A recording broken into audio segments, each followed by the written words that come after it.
Pagkagising ko, nakabalik ako sa high school era. Agad kong gusto magtapat sa asawa ko, pero napansin kong may kakaiba sa kanya. Nag-reincarnate ako. Ngayon, nasa panahon pagkatapos ng college entrance exam, bago pa malaman ang marka. Habang nag-iisip ako, biglang lumitaw sa aking paningin ang maliwanag at makulay na figura. Ito si Suyuanyuan na dalaga, may bitbit na basura. Si Suyuanyuan na 18 anyos ay hindi lang bata. Mukha rin siyang malaki. Ayoko nang gaya ng ibang time travel na magdrama ng ilang episodes bago magtapat. Bumaba agad ako para sabihin ang totoo sa asawa ko. Habang tumatakbo pababa, natigilan din si Suyuanyuan. Dahil maghahalikan na sana siya sa kanyang asawa, bigla na lang siyang napunta sa harap ng basurahan. Saglit lang. Napagtanto niyang nag-reincarnate siya bilang dalaga. Pumalakpak siya sa kaliwang kamay at nangako sa sarili. Sa buhay na ito, kukunin ko ang lahat ng dapat sa akin. Pero sa totoo, nakuha na niya ang lahat noong nakaraang buhay.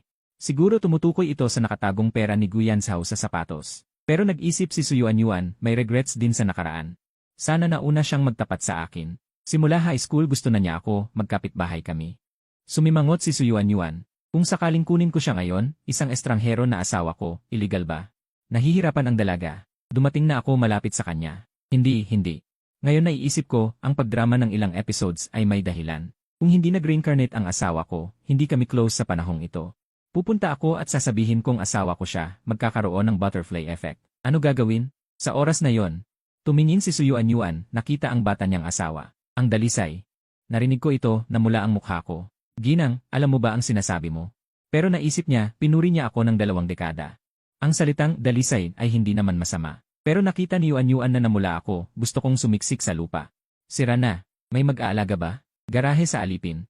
Hindi ganito. Bago pa magsimula, bumaba ang puntos ng pabor sa akin. Paano lalaban sa huli? Si Suyuanyuan, nakikita akong natigilan, nagkuskus ng kamay. Ang ibig kong sabihin, mas dalisay ka kaysa sa 78 taong matanda. Narinig ko, napatawa ako. Pagkatapos magpaliwanag, nakita akong nakangiti. Tuwang-tuwa siya sa loob. Tingnan mo, ang saya niya. Noong nakaraang buhay, mahina ako sa pananalita. Ngayong buhay, may karanasan na ako. Madali ko lang makakaya ang batang ito. Pagkakataon, hindi na ako magtago. Diretso akong tumawag sa nanay ko. Nanay, ngayong gabi magdadala ako ng babaeng gusto ko sa bahay. Ihanda mo ang handaan. Tumingin ako kay Suyuanyuan. Gusto kitang yayain kumain. Pupunta ka ba? Siyempre, darating ako. Pumayag siya. Pumunta sa bahay ng asawa. Hindi lang dahil gusto niyang makikain, kundi dahil gusto rin niyang makita ang isa pang nanay. Sa isip, nagdesisyon si Suyuanyuan na magpaalam sa kanyang ina. Noong nakaraang buhay, pagkatapos ng exam, umalis ang tatay at nanay para magdiwang ng tagumpay ng anak. Hindi nila isinama si Suyuanyuan. Nagbakasyon silang dalawa, ginawang poker card si Yuanyuan. Pagkatapos magpaalam, dinala ko siya sa bahay. Pagdating, otomatiko akong naghanap ng tsinelas. Ang berde niyang tsinelas na gamit lagi. Pero wala, natigilan ako. Kumuha ako ng tsinelas ng nanay ko. Sabi ko, suotin mo ito. Pero hindi niya alam na malaki ang epekto ng sinabi niya. Kinuha ni Yuanyuan ang tsinelas, pumunta sa sofa, humiga. Umiti siya, tinawag ako para mag-abot ng tubig. Pumayag ako, nagmamadaling kumuha ng tubig. Ang nanay kong si Liwan, nagluluto sa kusina, narinig ang ingay, lumabas. Nakita ang kakaibang eksena, natigilan. Hawak ang sandok.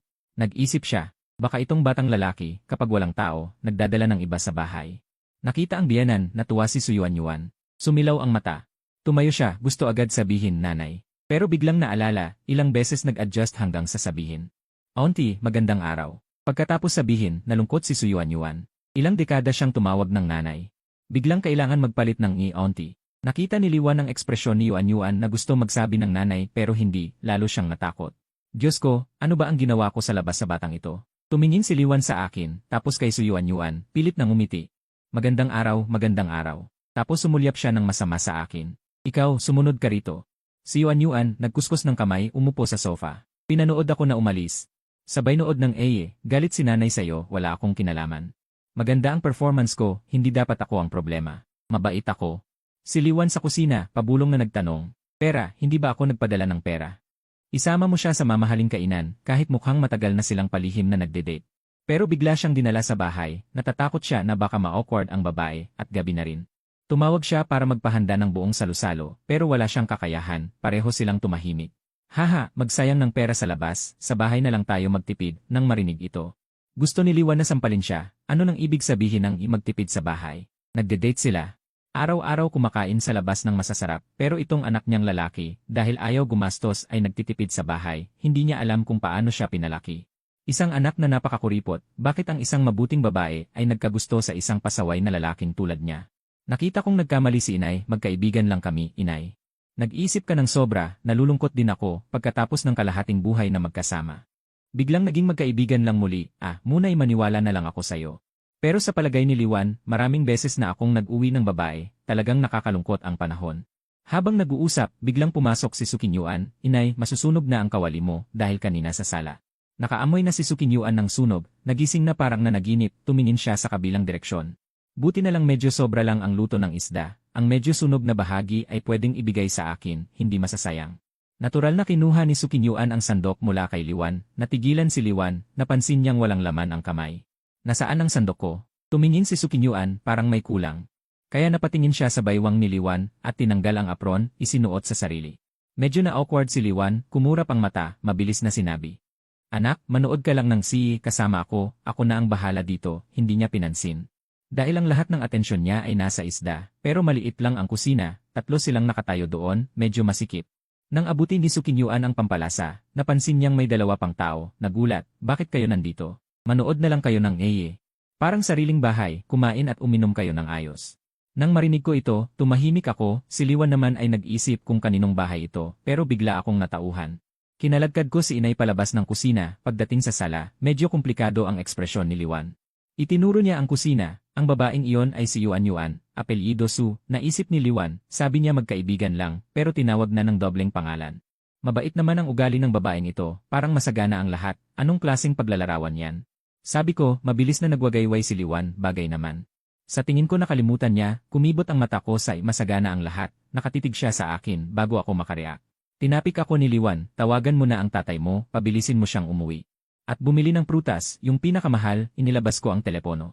Mabilis na sumagot ang tawag, tatay, sinabi ni inay na bumili ka ng mamahaling prutas at umuwi ng maaga para kumain. May panauhin ngayon sa bahay, naguluhan si tatay, ano nang ibig sabihin ng may panauhin? Ano nang ibig sabihin ng may panauhin sa bahay? Baka dumating si lolo. Pero hindi nagtagal ay nakauwi na si tatay. May dalang isang supot ng prutas, hindi pa nagpapalit ng damit, naamoy na ang samyo ng kusina, hindi ba umuwi si Tialyu? Bumalik siya ngayon para magluto. Tiningnan siya ni Liwan, hindi si Tialyu iyon. May problema sa bahay, nag-leave ng ilang araw, nagulat si tatay. Sino ang nagluluto? Ako at si inay ay tahimik, walang imik. Pagkalipas ng ilang sandali, tumingin ako sa kusina, sino ang nagluluto? Ang panauhin ang nagluluto, kami ay nanonood ng EYE at naghihintay, nang marinig ito ni tatay, biglang lumakas ang boses. Ito'y kalokohan, pinagluluto ang panauhin, kayo ay naghihintay lang kumain. Napaka-selfish at mayabang mo, lilipad ako agad, tapos sumeryoso ang mukha ni tatay. Handa na siyang tawagin ang dalaga para magpahinga sa sala, pagkaraan ng ilang sandali, lumabas siya na may kakaibang ekspresyon. Hindi na napigilan ni Liwan, tinanong, ano nang sinabi ng dalaga? Pinalayas niya ako. Sabi niya huwag akong tumambay doon at makagulo, hindi ko na napigilan, natawa ako ng malakas. Ngayon naintindihan ni tatay kung ano nang ibig sabihin ng may panauhin, pero agad siyang nagbago, nagde-date ka ng palihim. Hindi totoo, magkaibigan lang kami ni Yuan, ayaw maniwala. Hindi ako naniniwala, hindi rin si inay. Kung ayaw maniwala, edi huwag, sabi ko nang nakasimangot, sumigaw ako, Yuan. Ano nang mayroon kay Yuan? Bigla akong tumayo at bumalik. Halika, maghain na tayo, luto na ang pagkain. Si Yuan at ako ay naghahainan sa mesa, nang makita ang sipag ng dalaga. Inakala na ni Liwan na si Yuan ay nawawalang anak na babae ng pamilya, nang dumating si Yuan sa mesa at maglagay ng bagong putahe. Tinawag siya ni Liwan, Yuan, ako na lang ang pupunta, maupo ka lang. Sige po, tita. Si Yuan ay masunurin pa rin sa matandang ito, itinuturing niya ang sarili bilang isang taong may mataas na pakikipagkapwa. Kahit na hindi pa ito ang kanyang sariling ina, hindi niya hahayaang mapahiya ito. Yuan, ano ang trabaho ng iyong mga magulang? Si Yuan ay halos 15 taon nang hindi nakikita ang kanyang mga magulang, at ang pagkakataon ng pagbabalik ay tamang-tama. Kapag parehong nasa bakasyon ang dalawa, may bahagyang kalungkutan sa kanyang boses. Hindi nagtatrabaho ang aking mga magulang. Pareho silang lumipad. Si Liwan ay hindi pa nag-iisip ng marami, ngunit nang marinig ang tono ng pananalita ni Yuan. Tumango siya at tumingin kay Yuan, nakita niyang hindi ito nagsasalita, may lungkot ang kanyang mukha. Nakaramdam siya ng hindi maganda sa kanyang kalooban, ngunit hindi siya nangahas na magpatuloy sa pagtatanong. Pagkatapos ng ilang sandaling katahimikan, napagpasiyahan niyang magtanong sa paligid, ang matrikula mo sa paaralan? Si Yuan ay hindi agad nakapagreaksyon. Inisip niya, ang matrikula sa paaralan? Ako ay isang espesyal na mag-aaral sa matematika, maraming paligsahan na kailangan kong salihan sa paaralan. Kaya syempre libre na ang matrikula ko. Kaya sumagot siya, ang matrikula ko sa paaralan ay pinalaya ng paaralan. Nang marinig ito, natahimik muli si Liwan. Kawawa naman ang batang ito. Nakakaawa talaga. Tahimik na nagpa siya si Liwan sa kanyang puso ng ilang bagay, mahigpit niyang hinawakan ang kamay ni Yuan Yuan. Ang tingin kay Yuan Yuan ay puno ng pagmamahal. Okay lang, anak, ako na ang iyong tunay na ina simula ngayon. Nagulat si Yuan Yuan, at tinawag agad si ina, ilang beses na sunod-sunod. Siyempre excited si Yuan Yuan, ilang oras lamang, ang tawag ay mula sa ina naging tita. Hanggang sa muling pinahintulutan siya ni Liwan na tawagin siyang ina. Narinig ko na, mahal kong anak, excited din si Liwan. Pangunahin na hindi niya inasahan na tatawagin talaga ako ni Yuan Yuan. Walang gaanong reaksyon dito, dahil bakit magiging kakaiba ang tawag ng asawa sa ina noong nakaraang buhay. Ngunit si Gu Jianming ay nagtatago sa kabilang silid, narinig ang mga salitang ito, at talagang nagulat siya. May ganitong magandang kapalaran pa ba? Sa isang araw lang, biglang nagkaroon ako ng isang tunay na anak na babae. Sabay-sabay silang kumain at nag-usap, ilang oras ang lumipas, malapit na sa ika-12 ng gabi. Sinabi ni Liwan, Yuan Yuan, saan ka nakatira? Papahatid kita mamaya. Para hindi ka mapahamak bilang isang babae sa gabi. Tahimik na sumagot si Yuan Yuan, okay lang, inay. Bago pa makasagot si Liwan, ako na mismo ang humabol para sa pagkakataong ito. Natatandaan ko na sira lahat ng ilaw sa hagdanan, paano kung may masamang tao sa mga ito sa gabi? Medyo delikado pa rin sa dilim. Hayaan mo akong ihatid si Momo pa uwi mamaya. May diskarte ka pala, masamang bata. Halos tumalsik na ang mga plano mo sa mukha ng iyong ina. Sa wakas, sinamahan ko si Yuan Yuan palabas ng pinto, at parang may isang isip na hindi na umakyat ng hagdan. Sa halip, pumunta sila sa baba. Hindi ako nagsasalita, eksaktong mga pangyayari sa mga nakaraang araw ay napakagulo. Hindi niya alam kung ano ang sasabihin, ngunit naramdaman ni Yuan Yuan na maganda ang kapaligiran. Tumingin siya sa akin. Ngumiti ng kaunti at muling naalala ang nakaraang buhay nilang dalawa. Nang linisin ni Yuan Yuan ang kanyang lalamunan, bigla siyang kumanta. Walang panaginip magdamag. Si Su Yuan Yuan ay natulog hanggang alas 7 ng umaga. Ngunit nang magising si Su Yuan Yuan ay medyo nalilito, may sakit ang labi at mukha. Parang may kumagat sa kanya. Hindi niya maalala kung anong oras siya nakatulog kagabi, naalala lang niya na kahapon ng hapon ay parang magtatapon sana siya ng basura. Ang natitirang alaala para sa kanya ay isang blanko. Medyo naguluhan si Su Yuan, baka naman sobrang ganda ng tulog ko kagabi. Nawalan ako ng alaala sa pagtulog. Pagkagising, pumunta si Su Yuan sa sala gaya ng dati para uminom ng mainit na tubig. Pagdating sa sala, natigilan siya. Ito pa ba ang aking sala? Pumasok ba ang magnanakaw kagabi? Sobrang linis nito. Hindi naman naririnig na maglilinis ang magnanakaw. Baka naman umuwi si inay. Nagmamadali siyang kinuha ang telepono at tinawagan ang kanyang ina na si Jiang Peyon. Umuwi ka ba kagabi ng palihim at naglinis ng bahay? Tumahimik si Jiang Peyon sa kabilang linya. Nababaliw ka ba? Ang iyong ina ay nagbabakasyon. Ayaw mag-enjoy at uwi para maglinis. Bago pa matapos magreklamo ni Jiang Peyon. Unang pinatay ni Su Yuan Yuan ang tawag at tumingin muli sa paligid. Ang buong bahay ay sobrang linis. Nag-isip siya, posible bang kagabi ay bigla kong naisipang maglinis at dahil masyadong maganda ang tulog ko, nakalimutan ko. Bumaba na lang ako para kumain ng almusal. Sa pag-uwi pagkatapos ng almusal, nakasalubong ni Su Yuan Yuan si Liwan na pauwi na may dalang mga gulay. Mula sa malayo ay binati ni Liwan si Su Yuan Yuan. Lumingon si Su Yuan Yuan at nakita ang isang magandang babae na hindi niya kilala at walang anumang alaala. Tumitig siya kay Liwan, mabilis na naghanap sa kanyang isipan ng mga alaala sa mga hindi pamilyar na kamag-anak at talagang hindi alam kung paano ito tatawagin. Walang kabuluhan lahat ito, kahit pilitin niya ang kanyang isip ay hindi niya mahulaan na dapat itong tawaging ina. Kaya pinili niya ang pinakapangkalahatang tawag. Tita, magandang umaga po. Nang marinig ito ni Liwan ay medyo naging awkward ang kanyang ekspresyon. Kahit na biglaan ang nangyari kagabi, si Momo ay paulit-ulit na tumawag kay Liwan ng ina buong gabi. Bakit ngayon biglang naging ganito kalayo? Nag-isip sandali na unawaan niya. Kagabi umuwi ako na parang baliw. Siguradong nag-away kami ni Yuan Yuan kagabi nang umalis. Nang makita ni Yuan Yuan ang pagbabago ng ekspresyon ni Liwan, biglang kinabahan ang kanyang puso. Naku, mali yata ang tawag ko, medyo nag-aalala siya. Sa isip niya, ilang beses na ba ginamit ang elimination method? Baka masyadong matanda na ang tawag na tita. Tita, kaya ang tamang sagot ay ate. Su Yuan Yuan. Kinakabahang hinimas ang kamay, sumubok na tumawag, ate, magandang umaga. Ngunit napansin niyang hindi pa rin maganda ang mukha ni Liwan. Bakit mali pa rin? Hindi naman pwedeng lola na lang. Tiningnan ni Liwan ang itsura ni Yuan Yuan. Sa isip niya, tiyak na nag-away kami kagabi, kaya tahimik niyang binago ang usapan. Momo, kumain ka na ba ng almusal? Kakainom lang, sabi ng dalaga, hinimas ang bibig para tanggalin ang mantika. Gusto mo bang pumunta sa bahay namin? Nandyan din ako sa kakatulungan ni ate na magalit. Uy, kilala ko ang kaklase kong si Momo, ako ang pinakamagaling sa klase sa asignaturang Filipino. Dahil mahina siya sa Filipino, kaya laking paghanga niya sa mga sulatin ko na ginagawang halimbawa sa paaralan. Sa totoo lang, si Momo ay may gusto rin sa akin. Ngunit hindi pa tamang oras at wala siyang lakas ng loob na sabihin. Pero hindi niya palalampasin ang pagkakataong ito. Kaya sumagot siya, sige, kung nandyan din ang kaklase ko. Nakahinga ng maluwag si Liwan. Akala niya hindi naman masyadong nag-away, maliit lang na hindi pagkakaunawaan. Pag-uwi, hahanap siya ng paraan para disiplinahin ang bastos na batang lalaki. Kawawang babae, hindi man lang magpadaig. Naglakad at nag-usap ang dalawa, umuwi sa bahay namin. Pagdating sa bahay, naalala pa ni Liwan ang pag-aaway ni na Yuan at ako, Yuan, dito ka muna umupo. Tatawagin ko siya para gumising, sandali lang at pagsasabihan ko siyang humingi ng tawad sa'yo. Anong humingi ng tawad? Nagulat si Yuan, hindi pa siya nakareaksyon, umalis na si Liwan para tawagin ako.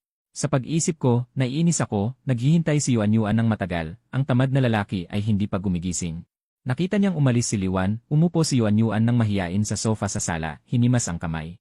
Napansin niya ang 2 dragon fruit sa prutas sa mesa, paborito ni Yuan ang dragon fruit, ngunit ito ang unang punta niya sa bahay ng kaklase ko.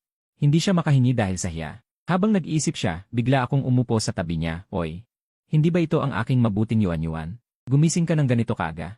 Naalala ko dati lagi kang late gumising. Hindi narinig ni Yuan ang sinabi ko, napakalapit niya sa kaklase na hinahangaan, parang nagkita sa emperador noong unang panahon.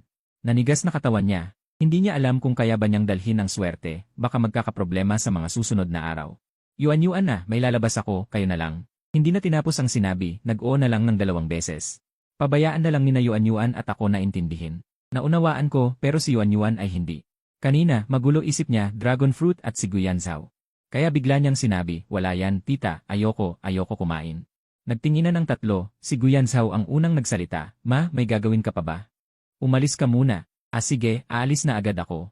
Mabilis na naintindihan ni Liwan at tumakbo palayo. Pagkaalis ng tao, kinuha ni Guyanzhao ang isang dragon fruit, ihahanda ko yan para sayo. Lalong napahiya si Yuan. Kung sasabihin ko ngayon na hindi ko naman talaga gustong kumain, may maniniwala pa ba? Sandali lang, naghiwa na si Guyanzhao ng isang plato ng dragon fruit, iniharap kay Yuan. Yuan, ibuka mo ang damit mo. Marami pa sa bahay, mamaya pipili ako ng mas malalaking prutas para sayo. Guyanzhao, ang bait mo talaga. Bakit ako naging Guyanzhao? Matagal na tayong mag-asawa, bakit biglang nagbibigay ng friendship card? Bakit ako Guyanzhao? Wala nang tao ngayon, hindi ka ba pwedeng gumamit ng mas malapit na tawag? Si Yao no sapat na ba? Sa totoo lang, naging magkaibigan na ako ng nanay mo. Ano sinasabi mo? Bakit mo siya tinatawag na ate? Dahil noong tinawag ko siyang tita, hindi siya natuwa. Malamang dahil sa edad, pinaluma ko siya, kaya tinawag ko siyang ate. Napakunot ng noo si Guyanzhao, gusto niyang malaman kung sumama ba ang asawa niya sa paglalakbay sa panahon. Kahapon ng gabi may sagot na siya sa isip, ngunit ngayon ang pag-ugali ni Big Yuan ay nagparamdam sa kanya na hindi sigurado. Kaklase Guyanzhao, saan ka mag-aaral sa kolehiyo? Kaklase Guyanzhao, tagayanda ka rin pala. Ang swerte nating dalawa. Kaklase Guyanzhao, bakit hindi ka nagsasalita? Kaklase Guyanzhao, bakit hindi mo ako pinapansin? Kaklase Guyanzhao, ilang beses tumawag si Yuan, saka lang na-realize ni Guyanzhao. Si Yuan hindi na si Yuan. Ano ito? Pero okay lang. Kahit na 18 anyos na si Yuan, sa buhay na ito pwedeng tayo pa rin magmahalan at magpakasal. Sa pag-isip niyan, medyo gumaan ang loob ni Guyanzhao. Maaga umuwi si Liwan ngayon, mga alas 4 natapos ang trabaho. Sa pag-uwi, may alalahanin siya, natatakot na makita si Yuan na may dalang sandok na parang naghahari na reyna. Pero mabuti na lang pag-uwi niya, nasa sopa pa si Yuan na nanonood ng Bakit ang higpit ni Yuan ngayon kumpara kahapon? Pagkatapos magbati, pumasok si Liwan sa kusina para magluto. Maya-maya pa. Lumabas si Liwan at inanyayahan, Yuan, dito ka na kumain ng hapunan, malapit nang maluto ang kanin. Pero may konting hiya siya nang sabihin yon, kasi hindi naman ganun kagaling si Liwan sa pagluluto, mas magaling pa si Yuan. Kung ilalabas nila ang mga putahe na alam ng pamilya niya, hindi niya alam kung masasanay si Yuan sa lasa. Baka kailangan niyang palihim na umorder ng pagkain sa labas at sabihin siya ang nagluto. Matapos ang maraming paghihirap. Sa wakas ay nakaayos si Liwan ng isang hapag ng mga lutong bahay. Wow, ang galing ng ate magluto, mukhang masarap. Mas magaling pa si Yuan sa kanya sa pagluluto, at pinuri pa siya ni Yuan, naiyak si Liwan sa tuwa. Sa totoo lang, noong 18 taong gulang si Su Yuan, nag-aaral pa lang siyang magluto, kaya kapag may nakita siyang tao na kayang magluto ng kumpletong hapag, humanga si Yuan sa kanya, kain na Yuan, ito ang iyong chopstick. Unti-unting kumain si Yuan ng isang mangkok ng kanin, at nag-alinlangan kung kukuha pa ng pangalawa. Nag-isip siya kung angkop bang tumayo at kumuha. Okay lang, normal lang sa babae ang kumain ng marami. Pangalawa ko lang ito. Katatayo niya lang ng mangkok, iwanan mo na ang mangkok mo, ate na ang maghuhugas. Nang marinig iyon ni Su Yuan, nagulat siya. Nakita ni Liwan ang ekspresyon ni Yuan Yuan. Bakit ganyan ang mukha ng babae? May mali ba akong sinabi? Nag-iisip pa si Liwan. Tumayo si Guyan Zhao, ibigay mo na sa akin ang mangkok. Hindi ko ibibigay. Mahigpit na pinisil ni Yuan Yuan ang kanyang labi. Mahigpit ang kanyang kamay. Napatingin si Guyan Zhao kay Yuan Yuan nang walang magawa, kukuha ako ng kanin para sa'yo. Hindi ko hugasan ang mangkok. Binitiwan ni Yuan Yuan ang kamay pero medyo nag-aalala pa rin.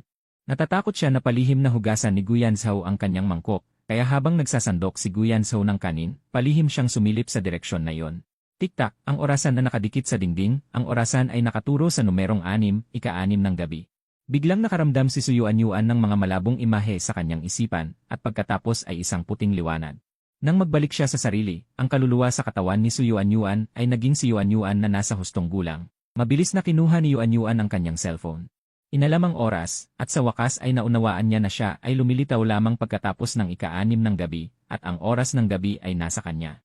Ang oras ng umaga ay pag-aari ng 18 taong gulang na si Yuan Yuan. Sa pag-iisip ng mga pangyayari sa araw, nanginginig ang anit ni Yuan Yuan sa hiya. Kung maaaring lumitaw si Little Yuan Yuan sa kanyang harapan, walang alinlangan niya itong sasampalin. Ito ang iyong kanin. Katatanggap lang ni Yuan Yuan na siya ay lilitaw lamang sa gabi. Wala na talaga siyang ganang kumain. Nakita ni Guyan Zhao na walang reaksyon si Yuan Yuan. Ano ang nangyayari? Hindi ba sabi mo kanina hindi ka pabusog? Marami ba akong inilagay? Tumango si Yuan Yuan nang walang sigla. Sa masusing pagtingin sa kanyang mukha, may kaunting hinanakit. Ang asawang mahal niya. Kung hindi siya ang mag-aalaga, sino pa? Hatiin mo na lang sa akin para hindi masayang. CJ, kinuha ni Yuan Yuan ng chopstick at inilipat ang kanin sa mangkok ni Guyan Zhao. Halos lahat ng kanin ay inilipat niya. Itong tao, saglit lang ang nakaraan sinabing hindi pabusog, tapos sa susunod na segundo ibinigay na lahat ng kanin sa akin. Napakasama talaga. Nag-iwan lang si Yuan Yuan ng simbolikong kaunting kanin para sa kanyang sarili. Isang subo lang ay naubos, busog na ako. Masayang sabi ni Yuan Yuan. Nang makita iyon ni Guyan Zhao, naisip niya na may kakaiba sa kanyang sarili. Gusto na lang niyang ayong paluin si Yuan Yuan ng husto, at panoorin siyang umiyak, mas malakas ang iyak, mas maganda. Pagkatapos ng hapunan, ayaw ni Yuan Yuan na sayangin ang oras na magkasama sila, kaya mabilis niyang hinila si Guyan Zhao para maglakad-lakad. Gumawa ng pagkakataon na silang dalawa lang. Buti na lang hindi rin pala antala si Yuan Yuan, ang kanyang pinakamagaling ay ang diretsahang magsalita. Kaya mabilis, inilabas ni Yuan Yuan ang lahat ng kanyang pagdududa. Guyan Zhao, kami ba ngayon ay simpleng magkaklase lang? Ano sa palagay mo? Hindi, syempre hindi. Kami ay mag-asawa. Mag-asawa na naglakbay ng isang buhay. Mahal ko si Guyan Zhao, matagal na. Yuan Yuan, sa sandaling iyon, naisip niya na ang kahulugan ng kanyang muling pagsilang ay ang muling pagkikita kay Guyan Zhao. Mahal na mahal kita. Biglang tumibok ng malakas ang puso ni Guyan Zhao. Ito ay tiyak na ang kanyang Yuan Yuan na bumalik, tiyak iyon. Pinigilan niya ang kanyang panloob na kaguluhan, at muli niyang sinubukan ang damdamin ni Yuan Yuan sa kanya. Sigurado ka ba na ito ay pag-ibig, hindi paghanga? Pagsusuri niya may takot. Ngunit may pag-asa rin na marinig ang sagot ni Yuan Yuan. Noong 18 taong gulang si Yuan Yuan, siya ay hinahangaan siya. Noong 28 taong gulang si Yuan Yuan, ito ay naging pag-ibig. Ang patnubay sa puso ni Guyan Zhao ay nagsabi sa kanya na ang babaeng nakaupo sa tabi niya ay ang kanyang Yuan Yuan. Ngunit natatakot din siyang marinig ang sagot na hindi tulad ng kanyang inaasahan. Habang nag-iisip si Guyan Zhao, dumating na ang kamao ni Yuan Yuan. Lalaking duwag, papatayin mo ako sa galit. Sinusubukan mo pa ako. Papatayin kita, salbahe. Malina, may asawa na ba ako ngayon? Wala kang lisensya, paano mo masasabing may kotse ka? Lisensya man o wala. Pwede namang test drive. Sabihin mo na lang, magaling ba ako sa pagmamaneho? Papatayin mo ako sa galit. Sige, test drive din sabihin mo na lang kung magaling ba ako magmaneho o hindi. Matandang manyak, tigilan mo na ang pambubugbog, hindi pa naman ikaw ngayong hapon. Ano ba talaga ang nangyayari? Pagkatapos ng alas 6 ng gabi, oras ko na para lumabas, at pagkatapos ng alas 6 ng umaga, ako ang 18 anyos na tanga. Maganda yan, kapag nasa kolehiyo na, sa araw ay makikipaglaro si maliit na Yuan Yuan sa akin, at sa gabi ay gagawin mo ang takdang aralin at mga tala para kay maliit na Yuan Yuan. Napakaswerte niya. Ngayon gusto mo nang mamatay, di ba? Papatayin kita. Habang tinatamasa ni Guyan Zhao ang pambubugbog, naalala niya sa unibersidad. Ang eksena ng unang-una si Yuan Yuan ay nagtapat kay Guyan Zhao. Hinadlangan niya ito sa labas ng palaruan, kahit na may kasama siyang iba. Pagkatapos, buong tapang at inosenteng ibinahagi niya ang kanyang mga puso't isip bilang dalagang nagmamahal. Sinabi ni Yuan Yuan na noong high school pa lang, lihim na niyang hinahangaan siya. Marahil ang damdaming iyon ay simpleng paghanga lamang, ngunit pagkatapos ng 34 na taon, ang paghangang nasa puso ay hindi unti-unting nawala. At sa isang sandali, ipinakita niya ang kanyang pananabik kay Guyan Zhao. Naisip ni Yuan Yuan na ito marahil ay pag-ibig. Noong panahong iyon, direktang nagsalita si Su Yuanyuan. Itinaas niya ang kanyang ulo at tinanong si Guyanzhao, kaya handa ka bang subukan sa akin? Noon, hindi agad pumayag si Guyanzhao dahil sa tingin niya ay kakaiba. Noong high school, silang dalawa ay halos hindi nag-uusap. Ano ang iniisip mo? Nang matiyak niya na ang babaeng nasa tabi ay ang kanyang asawang kasama niya sa loob ng ilang dekada. Naging payapa ang puso ni Guyanzhao. Iniisip ko noong ipinagtapat mo sa akin ang iyong damdamin. Kung pumayag ako agad, hindi na ba tayo dadaan sa maraming liko-liko? Halika, hindi pa huli. Magtapat ka sa akin, pumayag ako agad. Mahal kita. Kamakailan ay masaya ang pakiramdam, paminsan-minsan ay nag-isip na kapag nagbukas ang paaralan, makakasama ko si Yuanyuan na maglakad. Ito ba ay hindi direktang mananalo sa 79% ng mga estudyante sa kolehiyo? Sa tingin ko, magkakaroon na ako ng asawa. Sinulyapan siya ni Liwan. Tinatawag niyo iyon na pag-ibigan. Asawa, maghintay ka hanggang sa makatapos ka ng kolehiyo bago magsalita ng ganyang kalokohan. Nag-aalinlangan siya sa relasyon ni Yuanyuan at Guyanzhao. Hindi dahil may ibang intensyon siya kay Yuanyuan o hindi siya naniniwala sa kanyang anak. Kundi dahil sa mundong puno ng materialismo, maraming pagkakawatak-watak ang mga kabataan ngayon. At napakabata pa nila. Wala silang karanasan sa buhay. Maaaring isang araw ay magsawa sila at maghiwalay. Hindi mo ba akala na maghihiwalay kami? Bumuntong hininga si Liwan. Ngayon, bawat isa sa inyo ay nasisiyahan sa panandaliang kasariwaan, iniisip na masaya ang laging magkasama. Masaya kayo, ngunit kapag kayo ay nagsama tirahan, matutuklasan nyo. Ang mga pang-araw-araw na bagay tulad ng bigas, asin, at mantika ay dahan-dahang mauubos ang inyong pag-ibig. At magtatalo kayo marahil ay mag-init ang mukha. Mag-aaway kayo ng walang tigil at may iyak, patuloy na nagtatanong sa sarili. Bakit hindi ako naiintindihan ng iba? Sa madaling salita, kapag naranasan mo na yan, mauunawaan mo. Hindi ako naniniwala. Para sa akin, maganda ang relasyon niyo ni Itay.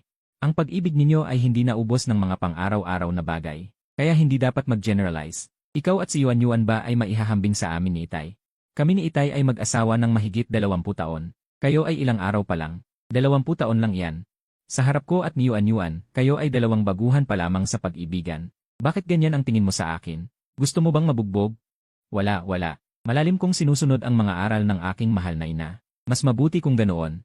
Samantala, si maliit na Yuanyuan ay nakaupo sa mesa at gumagawa ng mga pagsusulit. Kamakailan lang, napansin niyang sobrang kakaiba ang kanyang tahanan.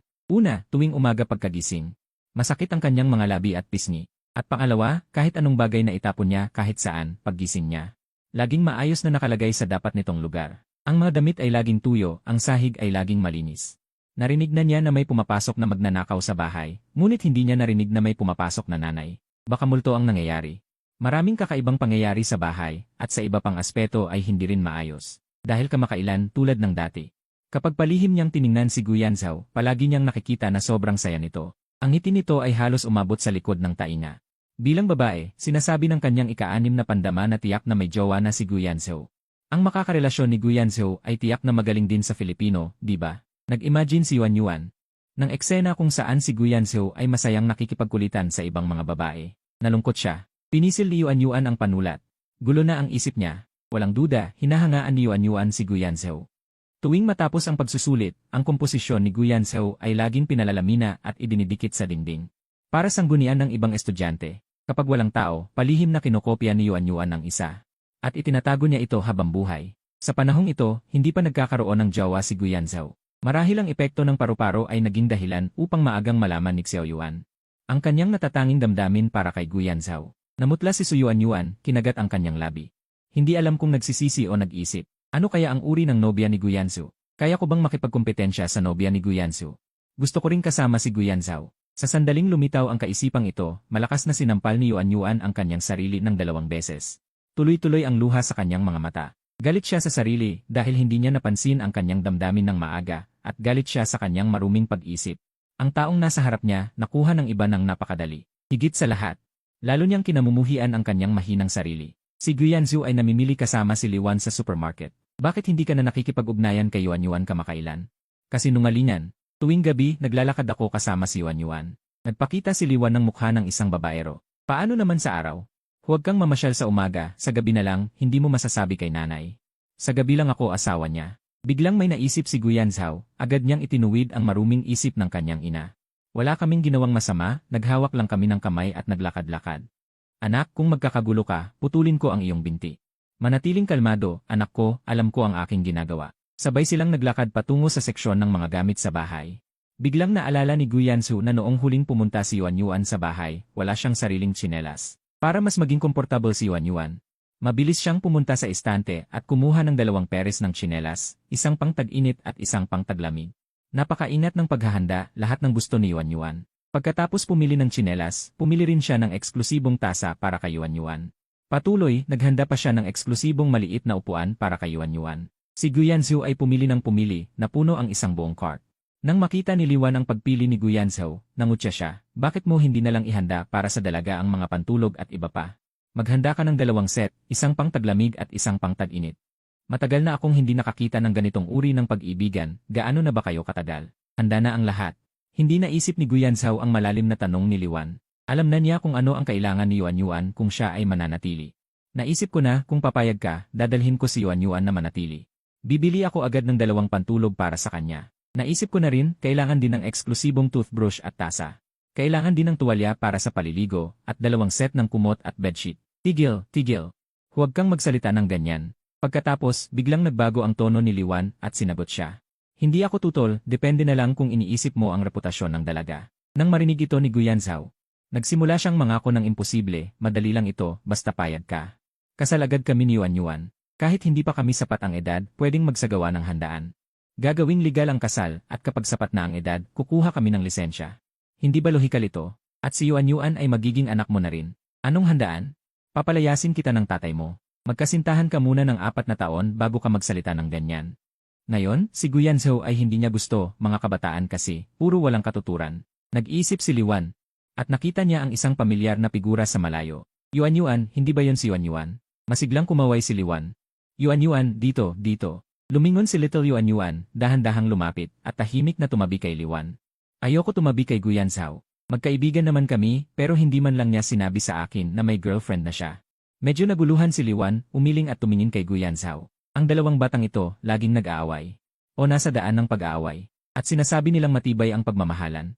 Yuan Yuan, kumain ka na ba ng tanghalian? Hindi pa. Salian mo ako, kumain tayo sa bahay. Walang pag-aatubili na pumayag si Yuan Yuan. Sabay yumuko si Guyansu at naghalungkat sa cart, kumuha ng isang malaking supot ng dragon fruit. Yuan Yuan, ito ay para sa'yo. Naalala kong gusto mo ito. Umiling si Su Yuan Yuan. At tinitigan si Guyansu, Guyansu, napakasama mo, may girlfriend ka na. Pero nagbibigay ka pa ng regalo sa ibang babae. Ayoko sa'yo. At nakita ni Yuan Yuan ang karteng puno ng mga gamit sa bahay. Nag-isip siya, ang ganda ng panlasa ni Guyansu. Ito ba ay para sa kanyang girlfriend? Kung gusto ng girlfriend niya ang mga ganitong estilo, baka magkasundo kami. Nalilito si Guyansu sa tabi, hindi tama. Iba ito sa itinuro sa gabay. Bakit bumababa ang pagtingin kapag nagbibigay ng gusto? Maya-maya, 3 silang naglakad patungo sa exit ng supermarket. Habang nagbabayad si Guyansu, palihim na lumapit si Little Yuan Yuan kay Liwan, ginamit ang lahat ng kanyang kakayahan sa pakikisalamuha. Masigla siyang nakipag-usap kay Liwan, ate, may girlfriend ba si Guyansu? Nagulat si Liwan sa tanong. Hindi ba si Yuan Yuan ang girlfriend ng batang iyon? Nagulat si Liwan sa tanong. Yuan Yuan, hindi ba kayo nagkakasintahan ni Guyansu? Kung totoo lang iyon, hindi ako iiyak sa kwarto buong hapon. Wala po, ate. Magkaibigan lang kami. Malungkot na sabi ng dalaga.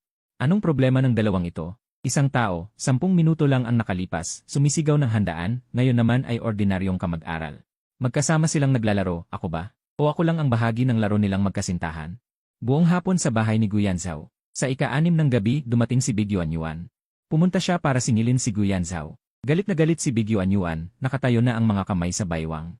Paano mo na ibigay sa iba ang regalo mo sa akin? Ang dragon fruit, alam kong kinain mo yon. Pero hindi ko naman naramdaman na kumain ako. Hindi mo alam, nakikita kong kinakain ko ang sarili kong dragon fruit, wala akong lasa. Gaano kahirap yon? Pareho lang naman kayong kumain, iisang tiyan din naman mapupunta. Nagkataon lang na nakita ko si Munting Yuan Yuan at binilhan ko siya ng prutas, ngunit ubos na ubos niya ang isang supot ng dragon fruit. Nagsisinungaling ka, paano magiging pareho yon? Kaya mo akong halikan sa parke, pero kaya mo ba siyang halikan? Hindi naman imposible. Sinasabi ko sa iyo, makulit na Guyansu, ito ay pagtataksil. Hindi mo na ako mahal. Ate, huwag mo akong biruin, okay? Hindi kita lolokohin, magtiwala ka sa akin. Puno na ang koneksyon natin, nagsisimula pa lang kaming magkakilala. Naiintindihan ni Dakilang Mumu. Hanggat ganito siya, hindi matatakasan ni Guyansu sa araw ang pakikisalamuha kay Munting Mumu, lalo na't magpapakasal na sila. Maaari ba niyang tiisin na gamitin niya ang kalahati ng sarili niyang katawan upang humanap ng ibang kasintahan o makipagkaibigan sa iba? Hoy, huwag kang magmuni-muni, turuan mo ako kung paano kaligawan. Ngayon ko lang napagtanto na parang nagsisimula na akong inis ni Munting Yuan. Nandidiri ako sa'yo. Sinong tao ang magtatanong sa mismong babae kung paano siya liligawan? Alam ni Yuan na kahit mukhang may pagkaayaw si Munting Yuan kay Gu Yanzhou, kailangan pa rin niyang hikayatin si Gu Yanzhou na habulin siya. Pero may mali Sa panahong ito, dapat ay isang senyas ko lang, madali na akong makuha. Isipin mo muna, pwede ba, King Yuan? Bakit may taong hindi man lang maisip kung paano ligawan ang sarili niya? Umalis ka na. Bakit may taong hindi man lang masingitan ang sarili niyang asawa na kasama niya ng ilang dekada? Hindi iyon ang problema, ate. Anong gagawin ko? Ngayon ay nagbibigay ako ng regalo pero bumababa ang puntos ng ilang 10. Hindi maganda ang antas ng koneksyon. Magbigay ka ng payo. Natahimik din si Dakilang Mumu. Ang sitwasyon ngayon ay parang 2 taong nasa antas ng hari na pumunta sa antas ng tanso, ngunit natuklasan na hindi nila kayang talunin ang isang tanso. Napakahirap talunin ni Munting Yuan. Pag-uwi ni Dakilang Yuan, lalo siyang galit na kumuha ng panulat mula sa mesa. Nag-isip siya sandali, at sumulat sa papel ng isang problema sa matematika na kayang sagutin ni Munting Yuan, ngunit magtatagal ng maraming oras. Gusto niyang manatili siya sa bahay sa araw, parusahan si King Yuan, at hindi makita ng araw ang kanyang asawang si Su King Yuan. Pagkagising, nakita niya ang isang problema sa matematika sa mesa. Bahagyan niyang alam na maaaring may multo sa bahay. Ngunit tila wala naman siyang masamang intensyon. Hindi lamang siya nananakit, araw-araw pa siyang gumagawa ng gawaing bahay. Hindi na niya ito pinansin, ngunit hindi niya inaasahan na ang multong ito ay marunong ng matematika. Sumulyap si Su King Yuan. Nakakainis, anong universidad pinanggalingan ng matalinong multo na ito? Hindi ko man lang maintindihan ang problema. Ito ang lalong nagpasigla sa pagiging kompetitibo ni Su King Yuan. Hindi pwede. Isang buhay na tao ang matatalo ng multong ito sa matematika. Kinamot ni Munting Yuan ang kanyang buhok, binuksan ang isang aklat sa matematika ng kolehiyo, at naghanda ng mag-aral. Nagpasya siyang hindi lalabas ng bahay hanggat hindi niya nasosolve ang problemang ito. Lalaban siya para sa karangalan ng sangkatauhan. Sa loob ng isang umaga, natapos ni Su King Yuan ang Higher Mathematics sa universidad, at may kumpiyansang kinuha ang panulat. Hindi ko maintindihan. Paumanhin, aking mga kaibigang tao. Kumakain ang tatay ko sa bahay, biglang may tumawag na telepono. At walang pakialam na sinagot ito ni Gu Jianming. Hello, kami ang recruitment team ng Yanda. Malakas ang volume ng telepono, kahit hindi niya pinatay ang speaker, narinig ito ni Gu Yanzhou at Liwan. Narinig ang boses mula sa kabilang linya. Lumiwanag ang mga mata ni Liwan, sumulyap kay Gu Jianming. Naunawaan agad ni Gu Jianming ang senyales, binuksan ang speaker. Magandang araw, magulang. Ako si Guru Wang mula sa recruitment team ng Yanda. Kayo ba ang mga magulang ni Gu Yanzhou? Ako yon. Gusto lang naming itanong kung interesado ang inyong anak na mag-apply sa Yanda. Pagkatapos ay ipinakilala ang mga benepisyo ng paaralan at mga kurso. Bilang mga magulang, sinusuportahan namin ang desisyon ng aming anak. Kung saan gusto ng bata, susunod kami. Sinusundan namin ang kanyang desisyon. Pagkatapos ng tawag, naging masigla ang lahat sa mesa. Natuwa si Liwan at nagtanong, Munting Luyan, may tumawag sa iyo mula sa universidad. Ito ang ilang eskwelahan, saan ka mag-apply? Yanda mabuti.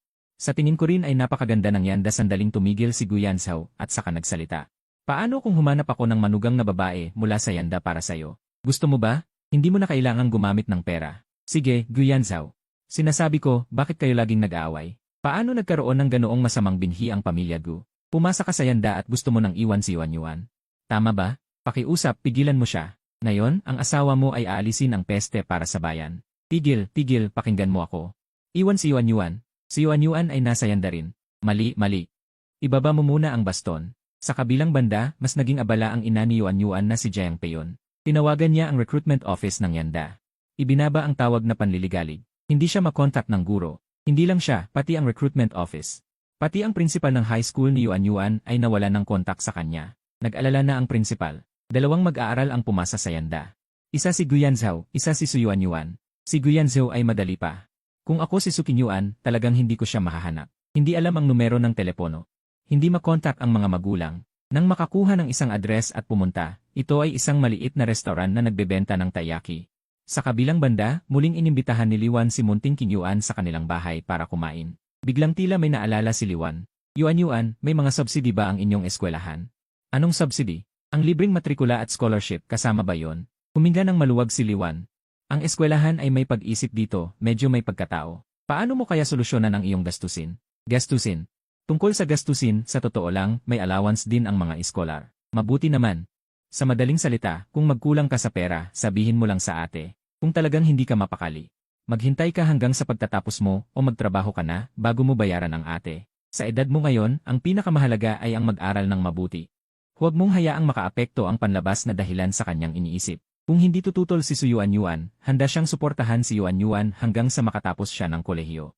Ang desisyong ito ni Liwan ay hindi dahil sa relasyon niya kay Guyanzhou, kundi dahil si Su Yuanyuan mismo ay sapat na mahusay. Karapat-dapat siyang mapagkatiwalaan ng ganitong kabutihan sa mundo. Si Yuanyuan ay narinig ito ng malabo. Hindi niya lubos na naunawaan kung ano ang ibig sabihin ni Liwan. Pero naiintindihan niya na ito ay para sa kanyang ikabubuti. Tahimik siyang sumagot ng yi. Ngayon, mas lalong nagustuhan ni Liwan si Yuanyuan. Maganda ang dalaga at hindi lang iyon, magaling din sa pag-aaral. Kahit wala na ang kanyang mga magulang, napakalakas niya at nakapasok din sa yanda. Gusto ko na siyang agawin pauwi para maging manugang ko. Si Yuanyuan ay patuloy na nagmamasid kay Liwan. Napansin niya na si Liwan ay iba ngayon. Palagi siyang sumisilip kay Yuanyuan na nagpaparamdam dito ng hindi komportable. Sinusubukan na niya ito. Iniisip ni Li Ji kung gusto ba niyang layuan si Guyanzhou upang hindi makagambala sa relasyon ni Guyanzhou at ng kanyang kasintahan. Si Yuanyuan ay nakaramdam ng kaunting sakit. May luha sa kanyang mga mata. Hindi ito nakita ni Liwan dahil may natanggap itong isa pang tawag. Ang tumawag kay Liwan ay ang punong guro ng Luoqing First High School. Layunin niyang anyayahan si Guyanzhou bilang isang nangungunang estudyante sa pagsusulit upang magbigay ng inspirational speech sa mga kaklase. Sasabihin ko kay Guyanzhou mamaya at sasabihin ko sa inyo ang resulta. Ina ni Guyanzhou. Pwede ko bang itanong, may komunikasyon ba si Guyanzhou at ang kanyang kaklase na si Su Yuanyuan? Medyo hindi ko na makontak ang kanyang mga magulang. Akala ng punong guro, dahil magkaklase sila at parehong natanggap sa iisang eskwelahan, tiyak na may koneksyon sila. Lumingon si Liwan at nakita si Yuanyuan na may luha sa kanyang mga mata. Naunawaan niya ang sitwasyon. Nagsisi rin siya na naka-on ang speaker ng kanyang phone. Paano naging punong guro ang taong ito? Hindi man lang alam ang kalagayan ng pamilya ng estudyante. At makikipag-ugnayan pa sa mga magulang. Pumunta ka na lang sa templo para makipag-ugnayan. Pero nang makitang halos umiyak na si Yuanyuan, bigla niyang alam kung ano ang gagawin. Nasa tabi ko si Yuanyuan, ako ang kanyang pamilya. Natigilan si Yuanyuan. Natigilan din ang punong guro. Matagal bago sila nakareaksyon. Ako ang kanyang ate. May bayad ba si Yuanyuan sa pagsasalita? Paano naging ate ni Su Yuanyuan ang ina ni Guyanzhou? May ganito ba komplikadong relasyon? Mayroon, 2,000 pesos ang bayad bawat tao. Kung gayon, magpadala ka muna ng 1,000 pesos bilang down payment. Para sa reputasyon ng eskwelahan, tiis na lang. Agad na inilipat ni Liwan ang pera kay Yuanyuan. Biglang gumaan ang loob ni Yuanyuan. Hindi lang dahil may dagdag na 1,000 pesos sa kanyang bulsa. At mukhang hindi naman siya pinapalayo ng ina ni Guyanzhou kay Guyanzhou. Parang gusto pa siya nito. Kahit hindi siya maging kasintahan ni Guyanzhou, maganda na rin ang magkaroon ng ganitong ate. Salamat, ate. Ngumiti si Yuanyuan ng kaibig-ibig. Ang cute ni Yuanyuan. Sa tingin ko, si Yuanyuan ay manugang ko sa nakaraang buhay. Bakit kaya lalo ko siyang nagugustuhan? Kung mag-aaway pa si Guyanzhou at Yuanyuan. Palayasin ko siya sa bahay, matulog na lang siya sa kalye. Tapos na ang lahat. Sa wakas, formal nang inimbitahan ng punong guro ng Luoqing First High School sina Guyanzhou at Su Yuanyuan. Ikahuli ng Hunyo. Kasisimula pa lang ng bakasyon ng grade 1-0 at ang mga grade 11 ay nag-aaral pa rin sa nakakapagod na summer classes. Sila noon ay dumaan din sa ganitong pag-aaral. Mainit ang araw sa tag-araw, walang aircon sa silid-aralan, parang isang malaking steam cooker ang buong silid. Guyanzhou, Yuanyuan, dito. Ang kanilang batang homeroom teacher ay nasa entablado ng palaruan. Bitbit ang isang bag ng ice cream, naghihintay sa kanilang dalawa na mabilis na lumapit. Ang bawat isa ay binigyan ng isang ice cream. Guyanzhou, Yuanyuan, handa na ba ang inyong mga speech script? Basahin na lang ayon sa script. Ibahagi lang ang inyong karanasan sa pag-aaral. Siyempre, higit sa lahat, magbigay ng inspirasyon. May bahagi rin ng tanong mula sa mga estudyante pagkatapos. Guyanzhou, hindi kita gaanong inaalala. Pero si Yuanyuan, kaya mag-ingat ka mamaya. Kung makita mong mali ang sasabihin ni Yuanyuan, bigyan mo siya ng daan para makaahon. Maging flexible. Okay, guro, naalala ko. Si Yuanyuan ay marahan na kumakain ng ice cream, seryoso ang mukha. Hindi siya masaya. Nakakainis, may gusto yata siyang sabihin tungkol sa akin. Nang malapit na ang oras, sunod-sunod na dumating ang grade 11 sa palaruan. Una, ang pagpapakilala ng mga opisyal. Pagkapakilala ng isa, tatayo sila at ang mga palakpakan mula sa audience. Kapag natapos na ang lahat ng prosesong ito, turno na nina Yuanyuan at Guyanzhou na umakyat sa entablado. Sinundot ni Guyanzhou ang baywang ni Yuanyuan, sinenyasan siyang sumama sa pag-akyat. Magandang araw sa inyo, mga juniors at seniors. Ako si Guyanzhou mula sa grade 12 section 8. Masaya akong maimbitahan upang ibahagi ang aking karanasan sa pag-aaral. Dahil sa husay ni Guyanzhou sa pagsulat, perpektong natapos niya ang kanyang bahagi. Pagkatapos ni Guyanzhou, gumawa ng maikling buod ang host. Pagkatapos, ibinigay ang mikropono kay Yuanyuan. Magandang araw sa inyo, ako si Su Yuanyuan. Lubos kong mahilig mag-aral. Inanyayahan ako ng mga kaklase na maglaro ng Genshin Impact, ngunit hindi ko pinansin. Tinawag ako ng kaibigan para maglaro ng Delta Force, paulit-ulit akong tumanggi. Haha, hindi napigilan ni Suyuanyuan na matawa. Huwag ka nang tumawa, anong ginagawa mo? Sa ganitong okasyon, kailangan maging seryoso. Naging itim ang mukha ng principal. Palihim siyang naglabas ng pulang sobre sa paningin ni Yuanyuan para tuksuhin siya. Naalala rin Yuanyuan ang natitira pang bayad. Namilog ang mukha ni Suyuanyuan at agad naging seryoso. Sinabi ng principal na magbakasyon na ako, ngunit wala akong reaksyon. Nagbigay ng takdang aralin ang guro. Natuwa ako ng sobra. Sa pagkakataong ito, hindi tumawa si Suyuanyuan. Lahat ng estudyante sa winter break ay nagtawanan. Sa madaling salita, pareho ang iniisip ko at ni Guro Ieyanzu. Hindi ko na ulitin. Ngayon, mga juniors at seniors, maaari nang magtanong tungkol sa pag-aaral. Sasagutin kayo ni Guro Ieyanzu. Pagkatapos, nagpa siya si Suyuanyuan na tumayo na lang sa tabi, magpikit mata, at huwag nang makialam. Ibinigay na lang lahat sa akin ito. Si Yuanyuan ay si Yuanyuan pa rin, malaki man o maliit. Napakasama talaga. Nakita ni Guyansu na may nagtaas ng kamay, kaya pumili siya ng numero ng random. Yung babaeng estudyante doon, magandang araw sa inyo, ate at kuya. Gusto ko sanang magtanong kay Ate Su. Ang marka ko sa math ay 140 lang. Paano ko pa ito mapapabuti? Bumuka ang bibig ni Suyuanyuan nang marinig ang tungkol sa math. Agad siyang naging seryoso. Paano naging 140 lang? May dalawa ka bang tanong na hindi sinagot? Mabilis na siniko ni Guyanzhao si Yuanyuan sa ilalim ng entablado at umubo ng 2 beses. Sino bang nagsabi sa iyo na sumagot ng ganyan? Inutusan ka para mag-encourage, hindi para manghina ng loob. Hindi pinansin ni Yuanyuan. Nasa kaligayahan pa siya ng pagtulong sa iba. Pagkatapos may isa pang babae na tumayo. Ate, ngayon ay sobrang bias ako sa subjects, ano ang gagawin ko? Narinig ko na bias ka rin daw. Paano mo ito na-overcome? Kung tungkol sa subject. Ito bang tanong? Hindi ko ito na-overcome. Nakakuha ako ng gintong medalya sa Math Olympiad. At na-admit ako dito. Sa pagkakataong ito, hindi na siya pinagsabihan ni Guyanzhao. Sa ilalim ng mesa, ginamit niya ang kamao para itulak ng malakas si Yuanyuan. Hinilan niya ang manggas ni Yuanyuan at bumulong, tingnan mo ang mukha ng principal. Hulaan mo kung makukuha mo pa ang natitirang bayad. May nakakita sa dalawa sa entablado, hinihila mo ang manggas ko. Ang munting galaw ng kamay ko na hinihimas ang iyo, biglang tumayo at nagtanong ng isang matapang na tanong. Tatanong lang po, kuya at ate, kayo ba ay magkasintahan? Hindi pa natatapos ang salita. Nagtawanan ang lahat sa paligid. Namula si Yuanyuan. Sinamantala ni Guyanzhou ang mic. Hinipan niya ito ng 2 beses. Kami ay magkasintahan. Sumabog ang buong paligid. Gusto ng mga high school students ang ganitong saya. Kahit na ang pag-ibig ay walang kinalaman sa kanila. Pero kapag pinangalanan ng guro ang magkasintahan, naglalabas sila ng kakaibang tunog. Kaya, kuya at ate, kailan kayo naging magkasintahan? Huminto si Guyanzhou na hawak ang mic pagkatapos ay nagsalita, pagpasok namin sa Yan University. Sa panaginip, dahil sa sagot ni Guyanzhou, naging kontrolado si Yuanyuan sa ikalawang bahagi. Matagumpay na natapos ang aktibidad. Nang umalis sila, nakasalubong nila ang principal. Binigyan sila ng principal ng tig-isang taiyaki. Mahusay ang isinulat mong talumpati, Guyanzhao. Punong-puno ng enerhiya ng kabataan. Siyempre, Yuanyuan, huwag kang magtago sa gilid at mamula lang. Tikman niyo ang bagong produkto ng kantin.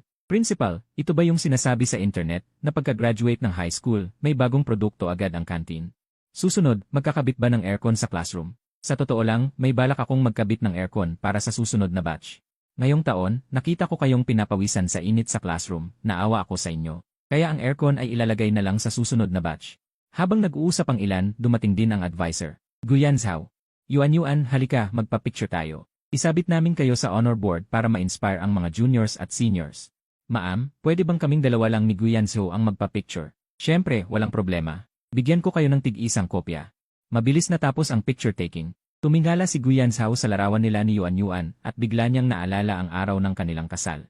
Parang ganito rin kahiya-hiya si Yuanyuan sa sertipiko. Hoy, Guyanzhao, huwag kang mag-daydream. Sabihin mo sa guro kung kailan kayo naging magkasintahan. 3 taon ko kayong hindi nahuli. Magaling kayong magtago. Haha, sobra naman kayong papuri, guro.